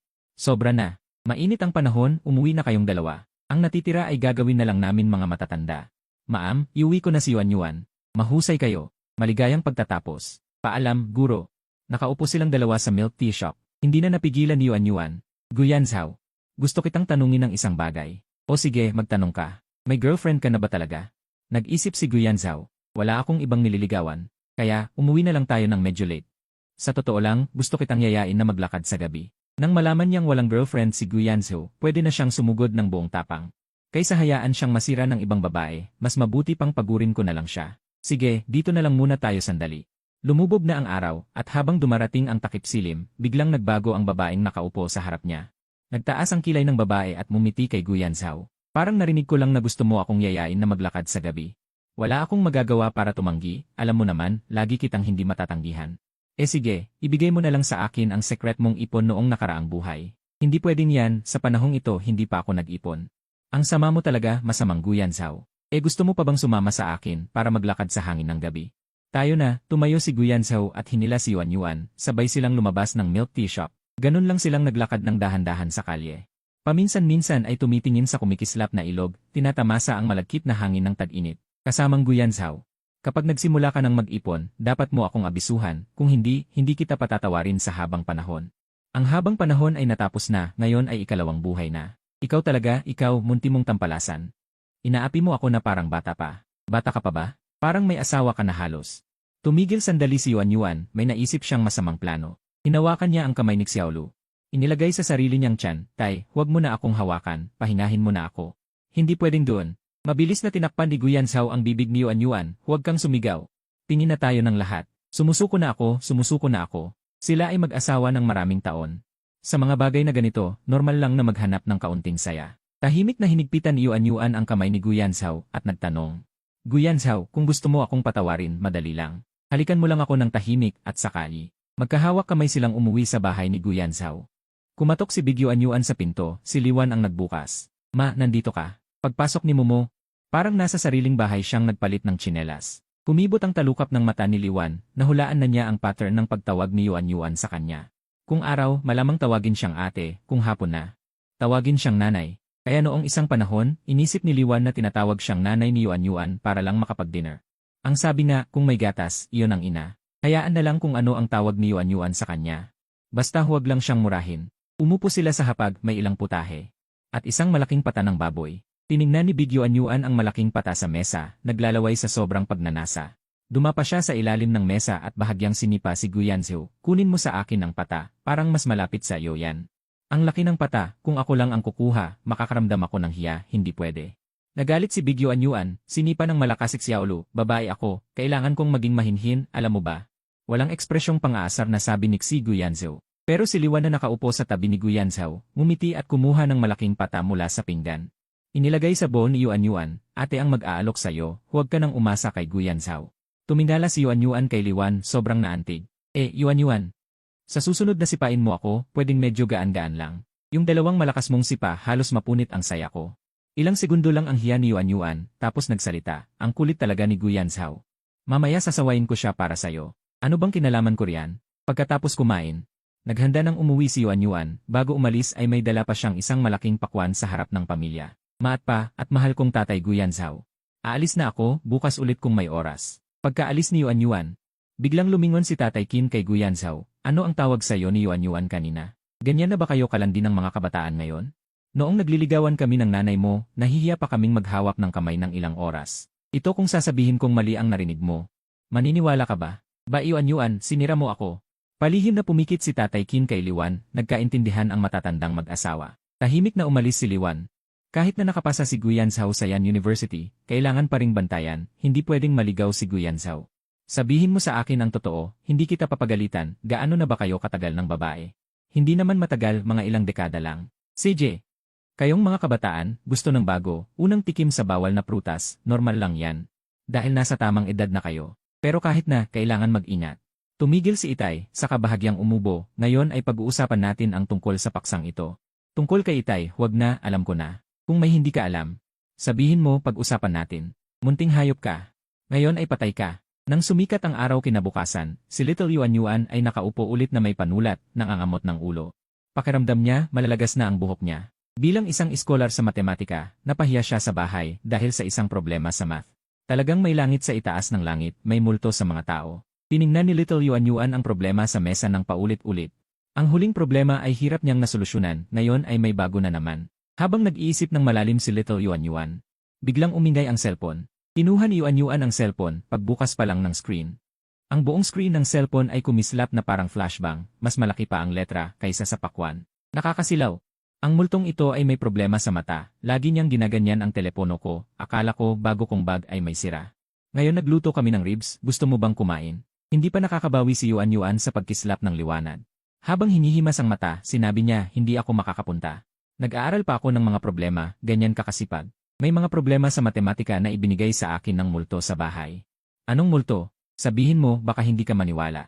Pero sa totoo lang, tila may multo sa bahay ko. Ayokong itago sa'yo, pero mabait siyang multo. Hindi lang araw-araw siyang naglilinis ng bahay, nag-iwan din siya ng mga problema sa matematika. Kung hindi lang siya multo, gusto ko na siyang pakasalan. Hindi pwedeng pakasalan mo siya. Bakit? Dahil magkaiba ang landas ng tao at multo, magkahiwalay ang mundo. Alam na alam ni Yuan Yuan na hindi malamang na multo iyon.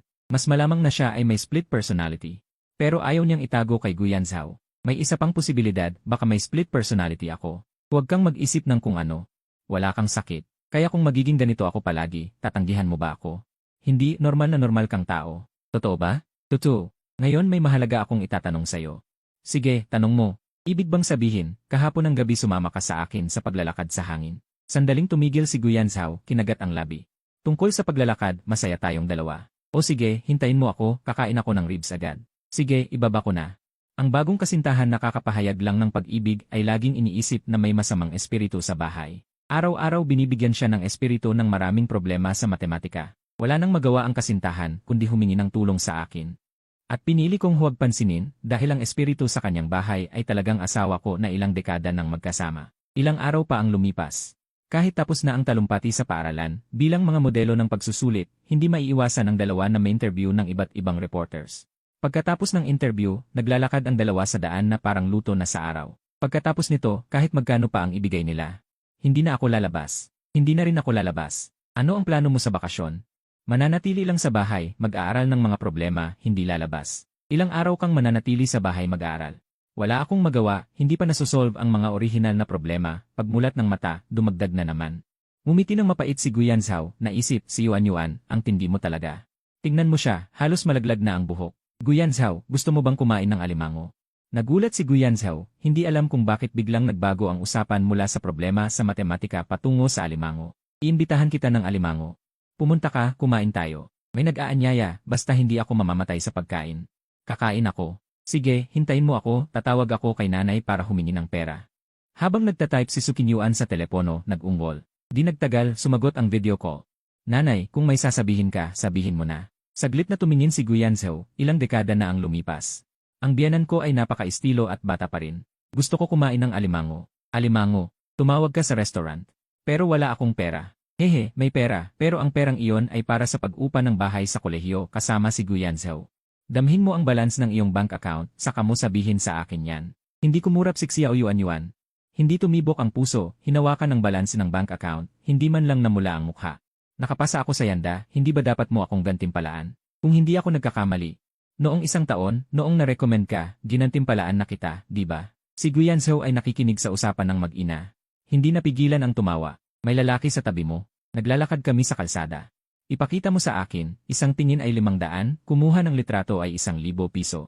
Kumuha ng litrato ay 5,000. Hindi inakala ni Xiao Yuan Yuan na isang araw ay magiging ganito siya kamahal. Ginto ba siya? Isang tingin ay 500. Ang ganda ay pwedeng kainin, hindi mo ba alam? Isang tingin mo ay isang platong alimango. Kaya kung titingnan mo siya ng maraming beses, huwag ka nang kumain ng alimango. Huwag mo akong pilitin na magbigay ng discount. Kumuha ng litrato, 300, 100, hindi pwedeng tawaran. Napakagatlabi si Xiao Yuan Yuan. 100 ay 100. Magpadala ka muna ng pera. Nagtap si Jiang Peyon sa telepono. Naipadala na ang pera. Pagkuha ni Xiao Yuan Yuan ng pera, sinabing mahina ang signal at binaba ang tawag.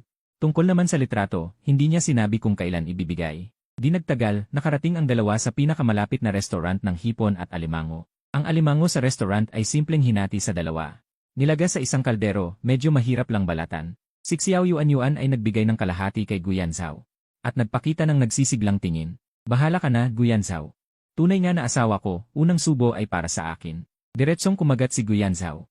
Ang lalaki ay dapat may paraan ng pagkain ng alimango. Hindi siya marunong kumagat, ibigay mo sa akin ang nakagat mo. Kahit na mahirap balatan gamit kamay, hindi ba medyo hindi angkop ang kumagat? Kapag natapos niya itong balatan at ibigay sa akin, kakainin ko ba o hindi? Di nagtagal, natuklasan ni Sukin Yuan na nag-isip siya ng sobra dahil mabilis na naubos ni Guyan Zhao ang alimango. Hindi mo ba ako babalatan? Akala ko gusto mong ako ang unang kumain. Napagtanto ni Xiao Yuan Yuan. Namula siya ng husto. Tapos na, bakit hindi ko naisip ito? Baka isipin ni Guyansu na ako ay dominanteng babae. Okay lang, Yuan, marami pa tayong alimango. Tutulungan kitang balatan, Guyanzhao. Ako na lang, kaya ko. Dumidilim na ang langit, gabi na. Kalalabas lang ng dalawa mula sa restoran ng hipon at alimango. Kalakad pa lang ni Guyanzhao ng 2 hakbang, hinawakan agad ni Yuan ang braso niya. Siya ay nakangiti. Umiti siya ng malambing. Mahal, masarap ba ang alimango? Hindi naman talaga siya nagtatanong kung masarap ang alimango. Siya ay para maningil. Ito, masarap. Mahal, may karapatan ba akong kumain ng alimango kasama ka? Ate, huwag kang magpatawa. Hindi ba pwedeng libre kita? Kailangan mo pa akong bigyan ng pera. Bakit? Ngayon, si Little Yuan naglibre sa iyo ng alimango, ikaw naman maglibre sa akin. Ibig bang sabihin, ako ang naglibre sa sarili ko? Kung ganoon, sumusuko na ako sa libre mo. Bibigyan kita ng serbisyo ng pagbabalat ng alimango. Ikaw ang nagsabi niyan. Kaya umikot sila at bumalik sa parehong restoran, umupo sa parehong upuan. Nag-order si Big Yuan ng eksaktong kapareho ng umaga. Ngumiti si Guyanzhao. Ang tanda na pero parang bata. Parang bata, kung ano gusto ng iba, gusto rin niya. Tapos na ang order. Binalik ng waiter ang menu sa kusina. Sa pag-alis, hindi niya napigilang tingnan sila. Naisip niya, ang hilig talaga ng dalawang ito sa alimango. Kakalabas lang nila, paano sila sasalubungin? Ang susunod na mesa ay sila pa rin. Tahimik na pinagmasdan ni Guyanzhao ang profile ni Yuan. Gusto ni Yuan ng hangin, gusto rin niya. Gusto ni Yuan kumain ng alimango. Gusto rin niya ng alimango. Sa hinaharap, kailangan maghanda ng 2 regalo. Hindi lang alam kung bibili ng 2 bouquet ng rosa sa flower shop. Baka isipin ng iba na ako ay lalaking manloloko. Naiisip na niya ang tingin ng tindero ng bulaklak sa isang manloloko. Kung mag-asawa na sila, sisingilin siya ng 2 babae. Ito ang unang pagkakataon ni Guyansu na makipaglaban sa 2 Yuan ng sabay, di ba? Mahal, may iniisip ka bang maganda? Dumating ang alimango, mabilis na nagsabi si Guyanzhao. Wala. Iniisip ko kung paano ka mas magaling balatan ng alimango. Tingnan mo, hindi ko siya binalatan. Binibigyan kita ng espesyal na pagbabalat. Matalino ka. Solusyon, Yuan meal. Inihatid ni Guyanzhao si Yuan pauwi, pagkatapos ay natapos ang kanyang nakakapagod na araw. Bumagsak siya sa kama. Ikaw, kabataan, walang sigla. Pagod na pagod ako, hayaan mo akong magpahinga sandali. Si Yuan, naglakad din buong araw, hindi naman siya nagrereklamo. Mukhang kulang ka sa ehersisyo. Sige, sumama ka sa tatay mo sa pagtakbo ng 1-0 ayan. Bumangon na, bumangon. Dapat may konsensya. Konsensya, kinain ng aso. Mahal, gusto mo bang kumain muna? O kainin mo muna ako? Siguradong ikaw muna. Anong sinasabi mo? Hindi ako makakain ng payapa. Iniisip ko, ganito ba kahirap ang luto ko noong bata ako? Hindi ba sa tingin mo matigas ang 2 siopaw? Mahirap kainin. Hindi ko man lang makagat. Bakit walang naibigay na karanasan sa pagluluto si Little Yuan sa pagkabuhay muli? Walang mana sistema. Pagkagising ko, napunta ako sa high school era. Balak kong ipagtapat agad sa asawa ko, pero napansin kong may kakaiba sa kanya. Sa araw, siya ay 18 anyos na mahiyaing dalaga. Sa gabi, siya ang aking malambing at may bahay na asawa. Kinabukasan ng umaga. Kumatok ng malakas sa bahay ni Guyanzhao. Guyanzhao, may emergency ako sa'yo. Ano yon? Kakagising ko lang. Hindi mo alam paggising ko ngayong umaga. Doble ang bagong problema sa mesa. Maaari mo ba akong tulungan? Anong gagawin ko? Wala akong alam sa math. Hindi, gusto kitang dalhin sa bahay ko para tingnan. Tingnan? Hindi, kung ayaw mo, usap tayo. Huwag naman, huwag. Pwede kang magtanong ng kondisyon. Sige, kainan mo ako, deal. Tingnan mo na. Nagtawaran sila, pagkatapos ay umakyat ng magkasama. Sa bahay ni Yuan, pagpasok, naramdaman ni Guyansu na parang nasa langit. Mausok ang buong bahay. May 10 kandila sa mesa. Ang telepono ay paulit-ulit na nagpi-play ng isang video. Sa video, si Little Yuan ay may napakalungkot na ekspresyon, paulit-ulit na sinasabi, hindi ko alam. Ang 15 segundong video ay iyon lang ang sinasabi. Anong seremonya ito? Nagtaas ng kamay si Yuan, yumuko sa altar ng may debosyon. Nag-aalay ako.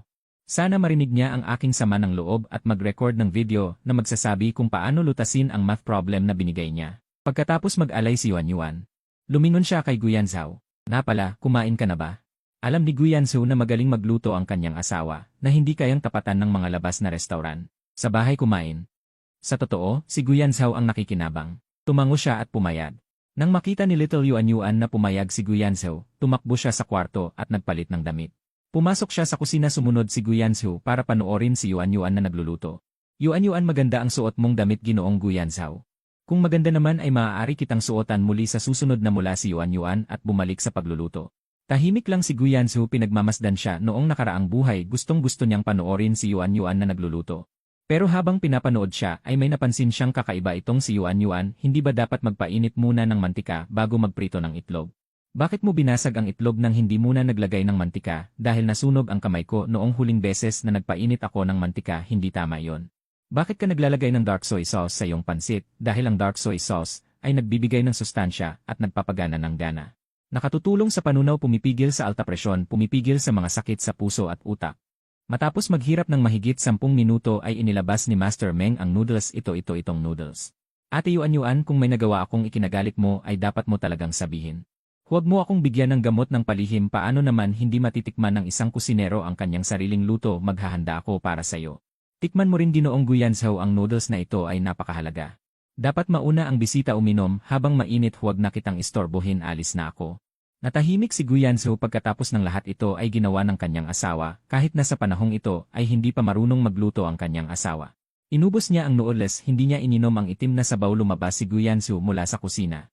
Nakita niyang nagdarasal pa rin si Yuan Yuan ng buong debosyon, may video pang tumutugtog sa mesa. Yuan Yuan, isara na natin ito.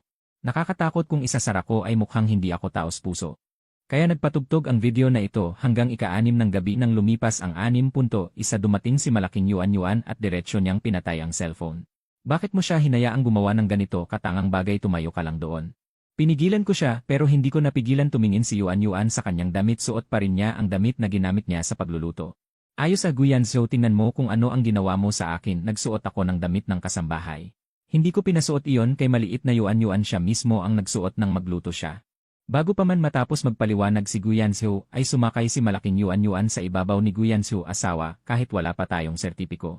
Ngunit sa teorya ba ay itinuturing na tayong mag-asawa, sa totoong buhay sa teorya ay.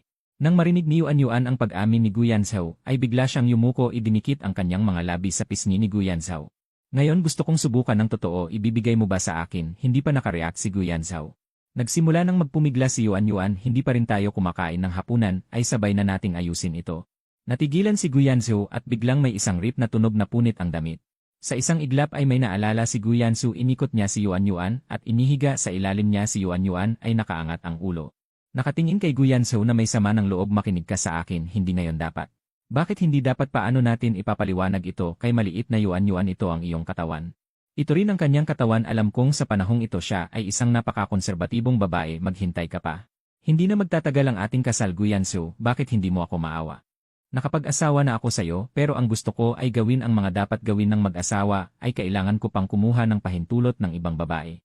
Hinati ko ang oras sa kanya, pero kailangan ko pang mag-ukol ng oras para matiyak ang kanyang tulog. Hindi mo ba pwedeng maraming sinabi si malaking Yuan Yuan, ngunit hindi alam ni Guyanzhou kung anong sasabihin para aliwin siya, kaya nanahimik na lang siya. Hindi niya dapat sisihin si Guyanzhou, ayon sa normal na paraan ng panliligaw sa babae ay dapat mahinahon. Siya ay nagmamadali, na isip kong medyo bastos ito para sa kanya, sisikapin ko sa susunod. Hindi na kinaya ni Guyanzhou ang ganitong kapaligiran, siya ang unang sumira sa katahimikan, hindi alintana kung gaano nagpupumiglas si malaking Yuan Yuan. Hinawakan niya ang kamay ni malaking Yuan Yuan at lumabas ang paligid ay papalapit na sa dapit hapon, ngunit hindi ito nakaapekto sa kasiglahan ng lansangan. Nagsindi ang mga kumikislap na neon lights, ang mga sasakyan sa daan ay walang tigil na dumadaloy. Hinila ni Guyanzhou si Yuan Yuan at marahan silang naglakad. Biglang iniwas ni Yuan Yuan ang kamay ni Guyanzhou, huwag mo akong hawakan, hindi ka ba natatakot na maging bastos? Lumapit si Guyanzhou at marahang hinalikan ang tagiliran ng mukha ni Yuan Yuan, napakagaan ng kilos. Parang tutubi na dumampi sa tubig, mahal na mahal kita, natigilan si malaking Yuan Yuan. At saka inilayo si maliit na Yuan Yuan, hindi mo ba alam kung ano ang kinain mo ng tanghali, mabaho ang buong katawan mo. Nakakadumi, tumigil ka, kasinungalingan iyon, ang noodles na ginawa mo mismo ay kinakain ko, nilalait mo ang aking pagluluto. Simula ngayon, huwag ka nang kumain ng luto ko. Isang umaga ay iminulat ni maliit na Yuan Yuan ang kanyang mga mata. Napansin niyang walang bagong nakasulat na tanong sa mesa, kakaiba kapag gumigising siya dati. May bagong tanong na lumalabas sa mesa, bakit wala ngayon? Baka may ginawa si Guyanzhou kahapon. Tumalon si Suking Yuan sa sobrang pagmamadali, gusto niyang bumaba agad para tanungin si Guyanzhou kung ano ang nangyari kahapon nang mawalan siya ng malay. Nagmamadali siyang tumakbo papunta sa sala, nang bigla niyang makita ang isang maliit na pulang tuldok sa sulok. Lumapit si Xiao Yuan Yuan upang tingnan. Natuklasan niyang ito ay isang maliit na kamera. May naka-install bang kamera ang sala namin? Hindi ko alam na may ganito. Tumigil siya sa kanyang ginagawa at kinuha ang telepono upang tawagan ang kanyang ina. Nang sumagot na ito, galit na sinabi ni Jiang Peyon, ano ba? Wala ka na namang pera. Hindi naman po, magusto ko lang itanong, kailan po inilagay ang maliit na kamera sa sala? Iyon ay inilagay ko bago ako lumabas para maglakbay. Nang marinig na ito ay inilagay bago ang abnormal na pangyayari sa bahay, tuwang-tuwa si Xiao Yuanyuan. Kaya ibigay mo sa akin ang password ng CC, may nawala akong bagay at gusto kong tingnan ang footage. Pwede.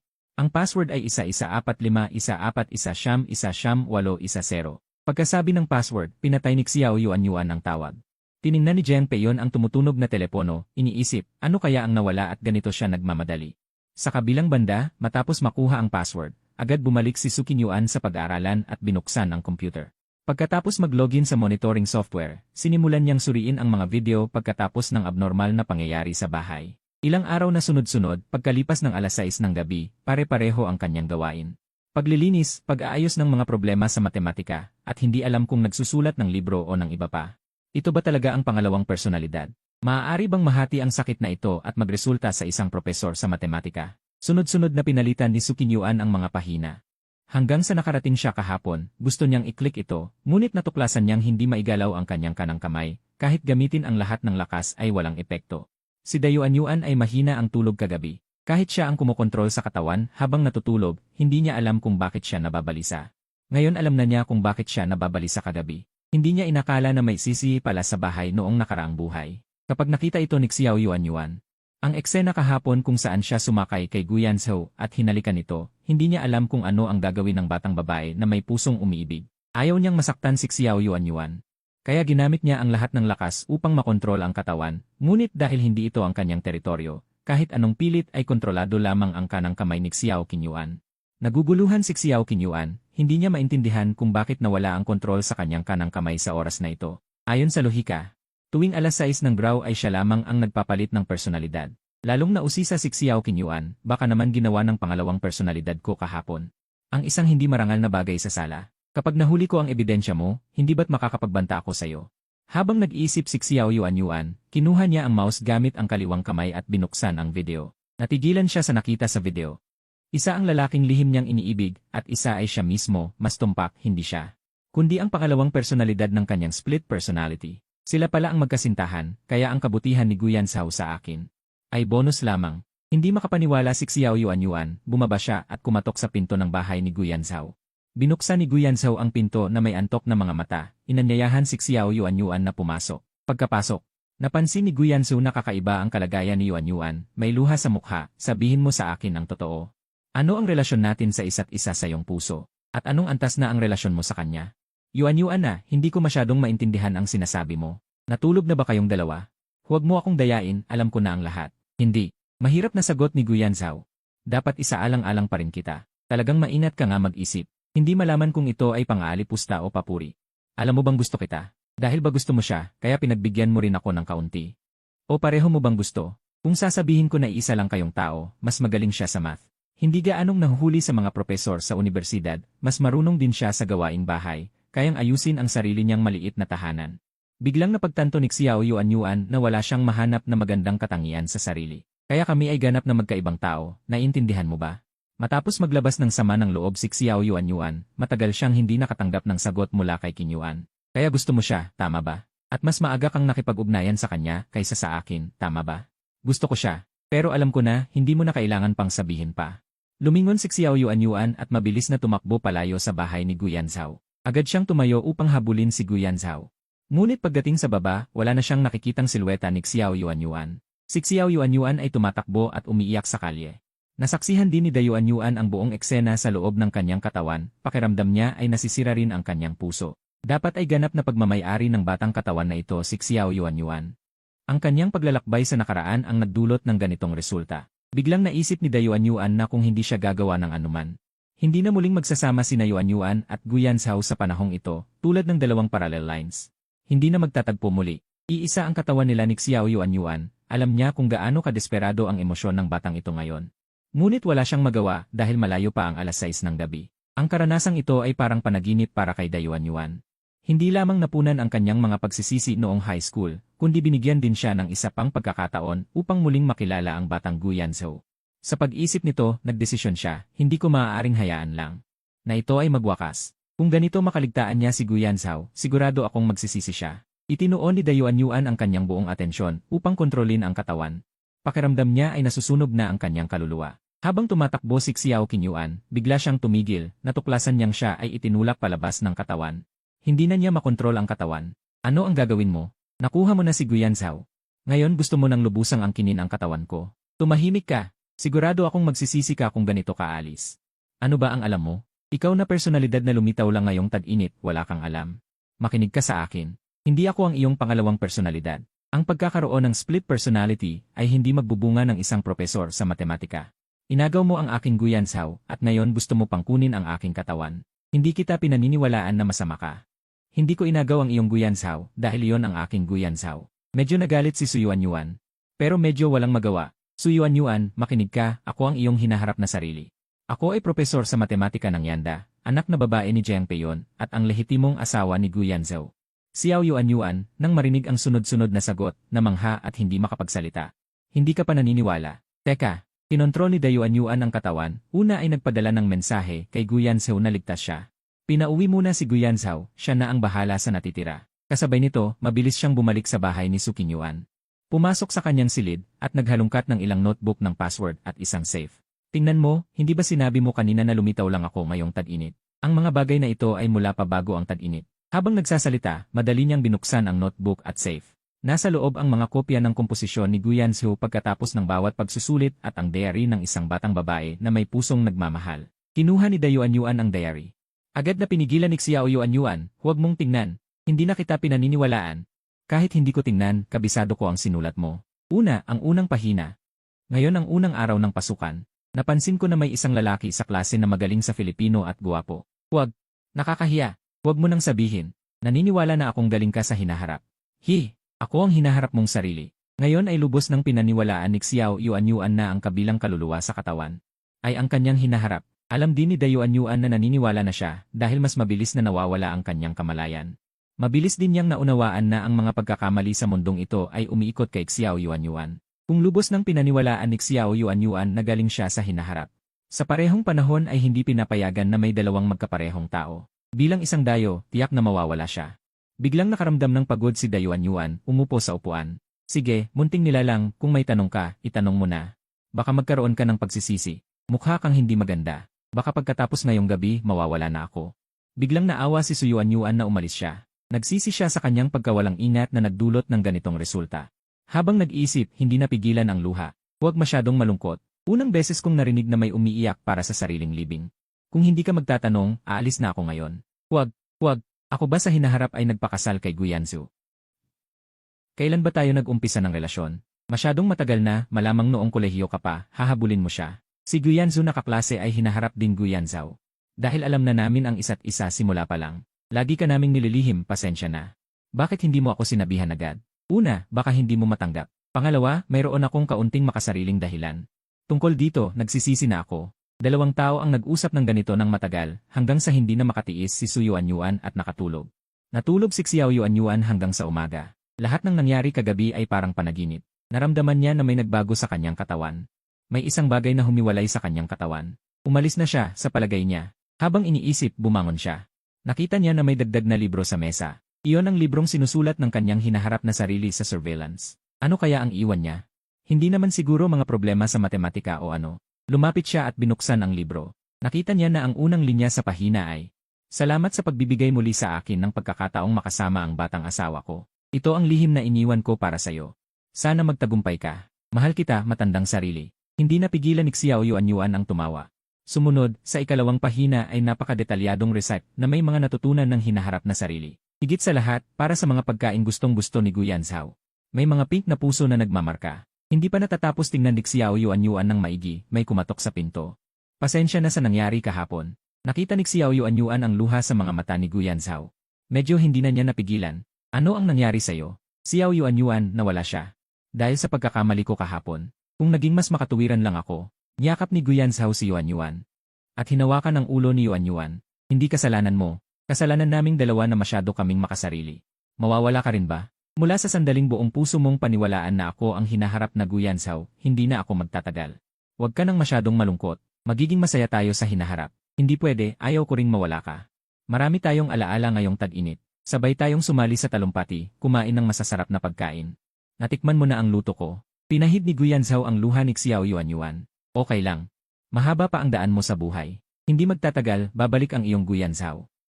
Medyo nagugutom ako. Gusto ko ang noodles na ginawa mo. Pwede mo bang lutuin muli iyon para sa akin? Sige, walang problema. Maupo ka muna at magpahinga. Lulutuin ko na para sayo. Pinagmasdan ni Guyansaw si Suyuan Yuan na nagmamadaling pumunta sa kusina na parang inaantok na ang kanyang mga mata. Alam niya na hindi na siya magtatagal sa mundong ito. Kahit man lang, sa huli, matikman niya ang kanyang dark soy sauce noodles. Para hindi siya masyadong malungkot. Ngunit siya ay sobrang pagod na pagod, di nagtagal ay dahan-dahan siyang pumikit, at nang muling imulat ang kanyang mga mata. Siguro lahat ng ito ay panaginip lamang. Habang nag-iisip, naglakad siya patungo sa pintuan ng kusina. Asawa, gising ka na. Huwag mag-alala. Malapit na ang hapunan. Medyo naguluhan si Kinyuan, nakatitig siya kay Yuan na may puting buhok na. Siguro lahat ng ito ay panaginip lamang. Paano mangyayari ang paglalakbay sa panahon? Habang nag-iisip, umupo siya sa tabi ng mesa. Ilang sandali pa, may misteryosong dala si Yuan na isang tray. May takip na stainless steel ang tray. Asawa, natutunan ko kamakailan ang isang misteryosong ulam, siguradong magugustuhan mo. Talaga? Sigurado ka bang magugustuhan ko? Nakangiting sabi ni Damomo. Habang binubuksan ang stainless steel na takip, sa loob ay may isang mangkok ng dark soy sauce noodles. Paano mo nagawa ito? Kailan ko sinabing gusto ko ito? Huwag mo akong paratangan. Dinala ni Damomo ang isang album. Sa ilalim ay nakasulat, utang ni Guyansaw kay Momo ng isang mangkok ng dark soy sauce noodles na hindi pa nababayaran. Ang unang larawan ay ang kunan nilang dalawa pagkatapos ng lecture. Iyon ang tanging litrato ni Nasu Kinyuan at ng hinaharap na Guyansaw. Matapos noon, dumarami ang mga litrato, may ilang nakita niya sa kanyang alaala. May ilang hindi niya matandaan. Makikita na masaya ang mga araw ni na Yuan at ako pagkatapos. CJ. Asawa, mamaya mo na tingnan, unahin mo munang kainin ang mangkok na ito ng dark soy sauce noodles. Isang mangkok ng noodles na inutang sa loob ng ilang dekada. Siguro kasama ang interes, kailangan mong uminom ng 10 mangkok. Hindi ko talaga kaya yon. Kung hindi mo kaya, ibalik mo na lang kami sa nakaraan, at ibigay mo sa akin ang noodles na hindi namin nakain noon. Iyon ang unang beses na tinanggihan mo ako. Kasama ang interes, kailangan ng 10 beses, mauubos ako. Hindi na tayo 18 taong gulang. Ikaw ay 18 taong gulang, kailangan mong kumilos. Biglang sumulong si Yuan at hinalikan ang pisngi ni Xiaolu. Mahal kita, asawa. Asawa, mamaya mo na tingnan, unahin mo munang kainin ang mangkok na ito ng dark soy sauce noodles. Isang mangkok ng noodles na inutang sa loob ng ilang dekada. Siguro kasama ang interes, kailangan mong uminom ng 10 mangkok. Hindi ko talaga kaya yon. Kung hindi mo kaya,